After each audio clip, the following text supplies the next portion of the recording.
December 1938. 4 years into Adolf Hitler's reign as Führer, he is beginning to establish his total dictatorship by taking direct control of the German military. Assalamualaikum warahmatullahi wabarakatuh. Perkenalkan, nama gue Rizky Andriansyah. Di channel gue kali ini dan gue bakal ngebahas tentang masa-masa pemerintahannya Adolf Hitler. Jadi di channel gue kali ini gue bakal membahas tentang Adolf Hitler lebih rinci, lebih detail lagi. Buat kalian yang nggak tahu Adolf Hitler, pasti kalian kepo juga kan? Ya udah, tonton aja sampai habis. Gue bakal bahas semuanya, oke? Enjoy your watching.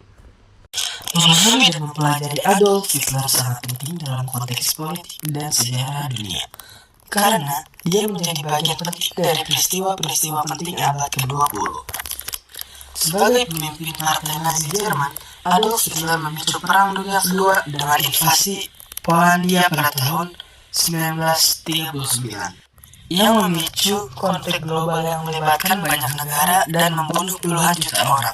Selain itu, kebijakan dan ideologinya yang sangat rasistis dan ekstrim, seperti Holocaust yang menyebabkan genosida sistematis terhadap 6 juta orang Yahudi dan jutaan orang lain.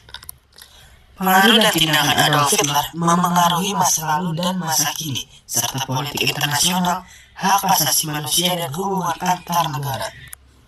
Dengan memahami Adolf Hitler ini dan kebangkitan Nazisme, kita dapat memahami bagaimana ideologi ekstrim dan kepemimpinan otoriter dapat mempengaruhi masyarakat politik dan bagaimana pencegahan tragedi serupa dapat dilakukan di masa depan atau di masa kini, guys. Awal karir politik Adolf Hitler dimulai setelah Perang Dunia Pertama ketika ia bekerja sebagai agen intelijen untuk Reichswehr atau tentara Jerman, dan ditugaskan untuk mengawasi kelompok politik yang sangat ekstrim di Munchen. Anton Drexler dan beberapa orang lain mendirikan partai DAP sebelum Adolf Hitler bergabung dengannya pada tahun 1919. Kemampuannya yang otoritas membuatnya menonjol, dan pada tahun 1920 partai Jerman tersebut mengubah namanya menjadi Partai Nazi. Pada tahun 1921, Adolf Hitler menjadi pemimpin partai tersebut setelah mengalahkan Anton Drexler dan anggota lainnya yang berusaha menjadi pemimpin partai dalam pembuatan kekuasaan Nazi. Di bawah kepemimpinannya, Partai Nazi mengadopsi simbol dan slogan yang kuat, yaitu swastika dan salam Hitler. Pada bulan November, tepatnya 1923, Adolf Hitler berusaha menggulingkan pemerintahan Weimar dengan melakukan kudeta di Beer Hall, Munchen. Kegagalan kudeta menyebabkan Adolf Hitler ditahan dan dipenjara selama hampir 1 tahun. Selama di penjara, Adolf Hitler menulis buku yang berjudul Mein Kampf, yang berisi tentang pandangan dan ideologinya, termasuk keyakinannya tentang ras, nasionalisme, dan politik, yang kemudian menjadi dasar kebijakan rezim Nazi.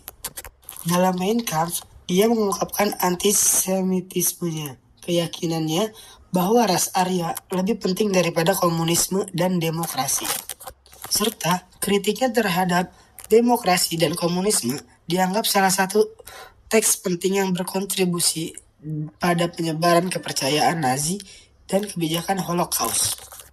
Kebangkitan Adolf Hitler ini semakin didorong oleh depresi besar yang melanda Jerman pada akhir 1920-an. Ekonomi yang runtuh, pengangguran yang tinggi, dan ketidakpuasan yang meluas memberikan kesempatan kepada Hitler untuk mendapatkan dukungan lebih luas dari masyarakat Jerman pada saat itu.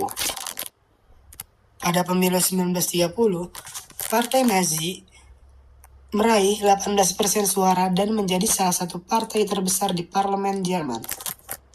Setelah berhasil meraih kemenangan pada pemilu tahun 1930, pada Januari tepatnya 1933, Adolf Hitler berhasil diangkat menjadi kanselir Jerman oleh Presiden Paul von Hindenburg. Setelah itu, ia dengan cepat mengkonsolidasikan kekuasaan dengan menghapuskan oposisi politik dan mengambil kendali penuh atas negara Jerman itu sendiri.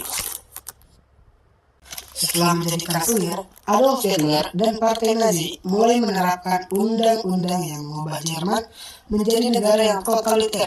Adolf Hitler membentuk polisi rahasia atau Gestapo, menutup media yang kritis, dan mulai melakukan penganiayaan terhadap orang Yahudi serta kelompok-kelompok lain yang dianggap tidak sesuai dengan ideologi Partai Nazi.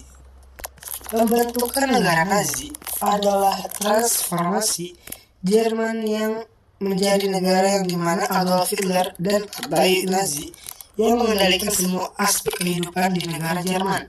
Contohnya, mengatur aspek polisi, ekonomi, sosial, dan budaya yang ada di negara Jerman tersebut.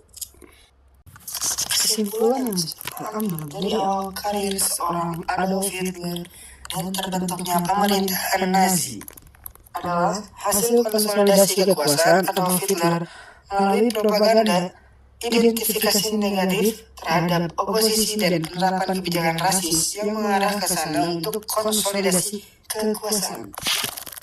Kejahatan besar Adolf Hitler sebagai pemimpin Partai Nazi. Partai Nazi berperan penting dalam sejarah abad ke-20, memulai Perang Dunia Kedua dan menginvasi Polandia pada tahun 1939. Di bawah pimpinannya, Jerman mengalami perubahan yang sangat ekstrim menentang seluruh pemerintah dan kebijakan yang rasis dan rasis. Adolf Hitler memanfaatkan krisis politik dan ekonomi yang ada di Jerman saat itu, termasuk depresi besar, untuk mendapatkan kekuasaan hukum. Setelah menjadi Perdana Menteri pada bulan Januari, tepatnya di 1933, ia dengan cepat mengkonsolidasikan kekuasaan dengan menekan oposisi politik dan menerapkan undang-undang yang menciptakan pemerintahan tirani. Kekuasaan ini mencapai puncaknya pada Holocaust, sebuah genosida sistematis yang menewaskan 6 juta orang Yahudi dan jutaan orang lainnya, guys. Warisan kebijakan dan tindakan Adolf Hitler berdampak kuat pada politik dunia, hak asasi manusia, dan hubungan internasional hingga saat ini. Pentingnya memahami dan menolak pemikiran agresif dan kepemimpinan otoriter.